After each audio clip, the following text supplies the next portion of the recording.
जो army chief general Syed Asim Munir ने मुलाकात की है पेशावर में, केपी में, चूँकि आपका तल्लुक भी केपी से है, तो कितनी अहम मुलाकात है और जो उन्होंने वहाँ पे बातचीत की वो कितनी अहम है और इसका असर जो है वो क्या पड़ेगा कि एक मैसेज जो है आर्मी चीफ ने दिया कि हमारा एक तो हमारा अफगानिस्तान के साथ कोई ऐसा इशू नहीं है, हम चाहते हैं कि तल्लुकात बेहतर हों, और फिर दूसरा उन्होंने कहा कि मिल के चलना है, रियासत है तो सब कुछ है। बिस्मिल्लाहिर्रहमानिर्रहीम। बहुत शुक्रिया जावेद भाई। आर्मी चीफ का जो सिपह सालार का दौरा पेशावर था, तो वो उसमें उन्होंने तमाम पॉलिटिकल पार्टीज़, मुस्लिम लीग नून, PTI, peoples party, Jamiat, Jamaat Islami, ANP, Aftab Sherpao साहब, यहाँ तक कि महमूद खान उनको, परवेज़ खट्टक को भी बिठाया और तमाम पॉलिटिकल पार्टीज़ के साथ बैठकर ये बात की। इसकी ज़रूरत क्यों महसूस हुई? ज़रूरत इस दौरे की जो महसूस हुई वो ये हुई कि रियासत के अंदर एक और रियासत जो खैबर पख्तूनख्वा में पीटीआई की गवर्नमेंट है और पीटीआई की तरफ से मुसलसल फौज पर उनके खिलाफ ट्रोलिंग होती है, उनके खिलाफ एक कैंपेन चलाई जाती है, एक जहरीला प्रोपेगेंडा किया जाता है। और यहाँ तक कि अगर बात कभी पाकिस्तान की और अफगानिस्तान की आ जाए तो पीटीआई की सोशल मीडिया और पीटीआई की लीडरशिप जाके सीधा अफगानिस्तान के साथ खड़े हो जाते हैं। वो किसी भी मुल्क के साथ खड़े हो जाते हैं लेकिन अपनी स्टेट के अगेंस्ट खड़े होते हैं। तो तमाम पॉलिटिकल पार्टीज को, तमाम पॉलिटिकल स्टेक होल्डर्स को एक साथ बिठाकर ये तासुर दिया गया कि रियासत है तो सियासत होगी, रियासत नहीं होगी तो आपकी सियासत क्या, तो सहाफत क्या, तो तिजारत क्या, और आपका बाकी जिंदगी क्या। तो मेरे ख्याल में the message is very loud and clear कि let's be unite and stand together. Pakistan के साथ खड़े होना है।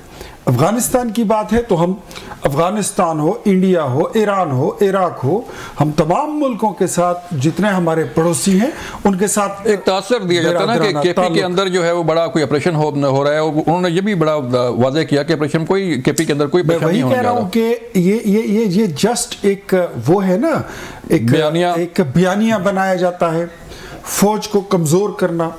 मतलब यही फौज जब इनके साथ थी, पीटीआई के साथ थी, तो फौज का जो चीफ होता था तो वो कौम का बाप हुआ करता था। आर्मी चीफ कौम का बाप हुआ करता था। आज पता नहीं कि नहीं गया और वो भी सोतेला बन गया। तो ये तासुर दिया जाता है, हमें हुकूमत में रखो, हमारे लिए आरटीएस बिठाओ, हमारे लिए फैसिलिटेशन करो तो हम आपके गुण गाएंगे। हमारी पेड सोशल मीडिया, हमारे यूट्यूबर्स, वो सब आपके हक में बोलते जाएंगे, अदरवाइज फिर आपको you will face the music. एक बात अफगानिस्तान के मुतालिक के we have got nothing to do with the internal affairs of Afghanistan, ये मैसेज दिया गया है। लेकिन अफगानिस्तान के अंदर से हमारे मुल्क के खिलाफ जो साजिश होती है वो बर्दाश्त नहीं होगी, won't be acceptable. Taimur Malik साहब, आप जरा बताइएगा कि जारी बात है जो मैसेज है कि रियासत है तो सब कुछ है, पाकिस्तान के साथ ही है, पाकिस्तान के प्राइम मिनिस्टर बनता है, पाकिस्तान की पार्लियामेंट है, पाकिस्तान की अपोजिशन है और पाकिस्तान की हुकूमत होती है, पाकिस्तान की फौज है।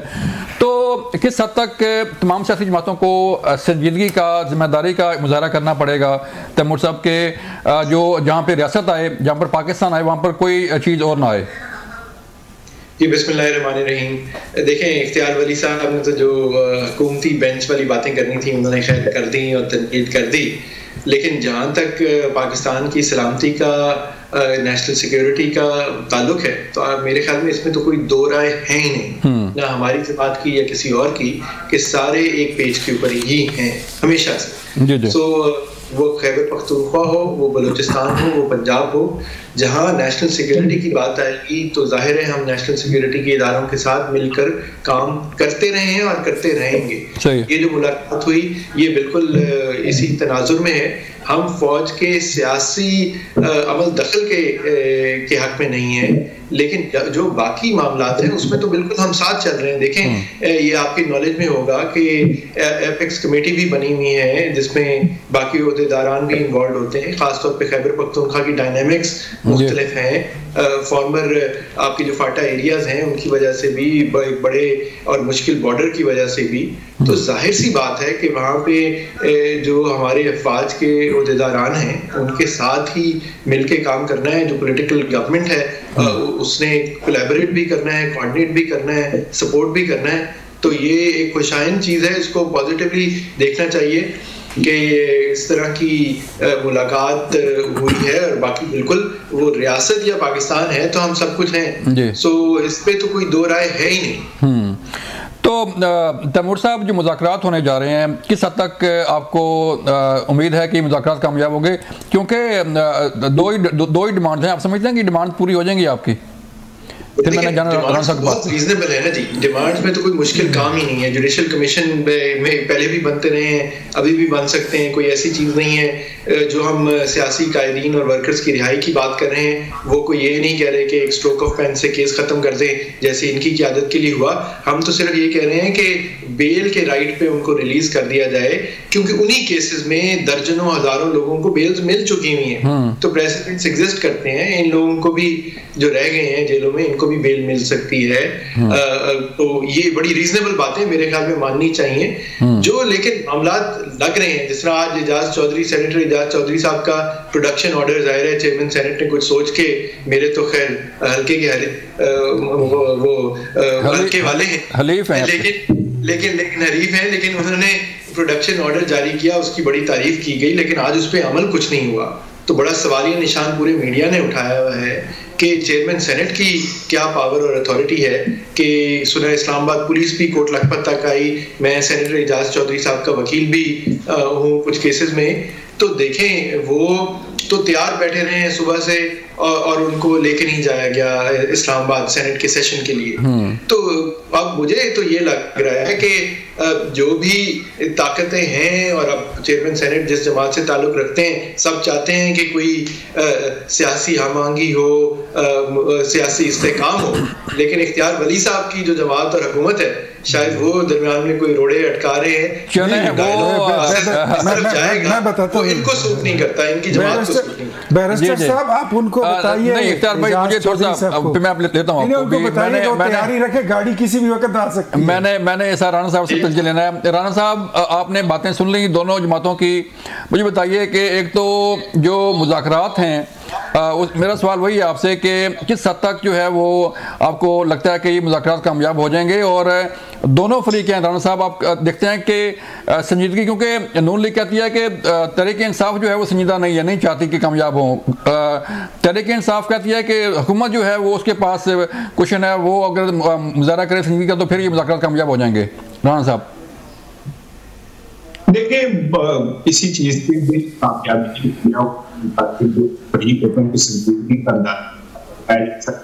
उस पर बिहेव कैसा करते जी। आज में जिस तरह इमरान खान के चोर और ये खाली है, तो क्या आप देखते हैं कि उसके जवाब में हार डालेगी, क्या करेगी? और फिर पीटीआई तो वैसे ही मान लेगी। तो अगर आप उनके कोई इस तरफ के जाएंगे तो फिर जवाब में और कुछ सुनने को पड़ेगा। दूसरी चीज ये है कि मैं ये समझता हूँ कि आज सेनेट स्पीकर कौमी असेंबली, आई एम सॉरी, तब तो जब बेतौकीर हुए थे, जब पार्लियामेंट में आपोजिशन ने आकर पार्लियामेंटेरियन को किया और उन्होंने उस पर कोई एक्शन ले सके थे। और चेयरमैन सेनेट का पता चल गया कि उनकी भी कोई इतनी वजन नहीं है। एक जेल का सुपरिटेंडेंट जो है वो चेयरमैन सेनेट से ज्यादा तगड़ा और वजनी है। तो इससे आप सिस्टम का अंदाजा कर लेना कि सिस्टम कहाँ खड़ा हुआ है। और ये जो मोरे हैं, ये जो पपेट्स ऊपर बैठे हुए पाटे खान, ये सारे जो ये क्या है, मतलब इनकी क्या हैसियत है, इनकी बात में कितनी वर्थ है, कितनी इनकी बात के अंदर तो वो है, इससे अंदाजा कर ले। तो जो लोग इस काबिल नहीं है कि अपने एक प्रोडक्शन ऑर्डर के ऊपर एक सेनेटर को पार्लियामेंट ला सके, उन्होंने मुज़ाकरात खाक कामयाब करने, उनके पास इख्तियार ही कोई नहीं है। बस वो इतना ही करेंगे जितना उन्हें कहा जाएगा, वो उतना ही कर रहे हैं जितना उन्हें कहा जा रहा है, उतना ही कह रहे हैं जितना उन्हें कहा जा रहा है। ठीक है, इससे आगे वो नहीं जा सकते। तो राणा साहब ठीक है, जारी बात है, हुकूमत बैठी है, मुज़ाकरात कर रही है। तो आप अगर देखें मुज़ाकरात को, 16 तारीख को मुज़ाकरात हैं और 17 को फैसला आ रहा है 190 मिलियन पाउंड केस का, तो आप समझते हैं कि इस केस के फैसले का कुछ असर पड़ेगा मुज़ाकरात पे भी? डेफिनेटली पड़ेगा। अगर आप ये समझें कि किसी पार्टी के सरबराह को आप डाकू डिक्लेयर कर दें और करने के और करें भी इस तरह के, सबको नजर आ रहा हो कि आप झूठ बोल रहे हैं, आप वो गलत कह रहे हैं, तो उसके बाद आप क्या तवक्को रखते हैं कि कैसे पॉजिटिविटी दोनों तरफ से आ सकती है?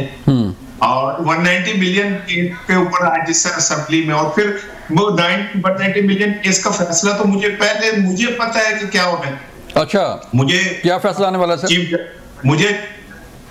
मुझे जस्टिस फैसल वाउदा साहब ने परसों बता दिया था। अच्छा। 3 रुकनी बेंच ने, जिसके अंदर जस्टिस ख्वाजा आसिफ साहब थे और जस्टिस तलाल साहब थे। उन्होंने तो फैसला दे दिया कि तलाल बुख्ती दिया हुआ है। तो जब तलाल चौधरी इतनी कमजोर हो जाए, हाँ जी, जब इतनी कमजोर हो जाए अदालतें कि उनका फैसले सहाफियों के जरिए, मुन्ने मुन्नी जो सहाफत के हैं, जिनको ट्वीट पे देर जबर पेश तक लिख के दिया जाता है कि इसको भी नहीं लाना, अगर उनके जरिए फैसले आने हैं और उन्हें पहले पता होना कि आज फैसला होना है या नहीं होना, ये क्या होना है, तो फिर इससे निजाम में इंसाफ और पार्लियामेंट और ये सारा निजाम आपको समझ आ जाएगा कि ये एक सब खेल है। हाँ। मैं ख्याल हूँ किसी और का, जो सोचता कोई और है, वो ख्याल ना मेरा से आईना। चलें राणा साहब, आपने एक 3 रुकनी बेंच बना दिया, सियासतदानों को जज बना दिया। आपकी मर्जी है, जिसको आप जज बनाएं, जिसको आप जो है सियासतदान बना दें। मुझे लेनी है यहाँ पे एक ब्रेक, मिलते हैं ब्रेक के बाद।